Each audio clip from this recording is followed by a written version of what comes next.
नमस्कार। रामायण की कथा में आप सभी का हार्दिक स्वागत, अभिनंदन।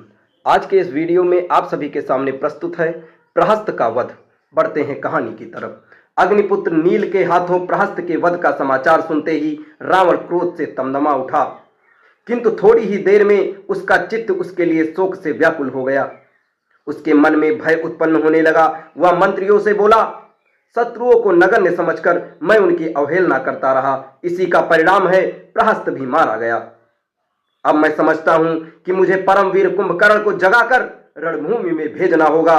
केवल वही ऐसा पराक्रमी है जो देखते देखते शत्रु की संपूर्ण सेना का संहार कर सकता है। रावण की आज्ञा पाकर उसके महामंत्री ब्रह्मा के शाप के कारण सोए हुए कुंभकर्ण के पास जाकर उसे जगाने लगे। जब वह चीखने चिल्लाने और झकझोरने से भी न उठा तो वे लाठियां और मूसलों से मार मार उसे उठाने लगे। साथ ही ढोल नगाड़े तथा तुरहियों को बजाकर भारी शोर करने लगे, किंतु उसकी नींद न खुली।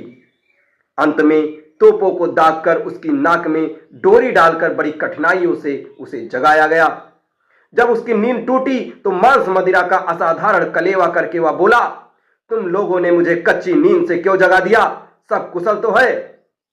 कुंभकर्ण का प्रश्न सुनकर मंत्री यूपाक्ष ने हाथ जोड़कर निवेदन किया, हे राक्षस शिरोमणि, लंका और वानरों ने आक्रमण कर दिया है और इस लंका पर भारी संकट मंडरा रहा है। अब तक हमारे बहुत से पराक्रमी वीरों तथा असंख्य राक्षस सैनिकों का संहार हो चुका है। मारे जाने वालों में खरदूषण, प्रहस्त आदि महारथी सम्मिलित हैं।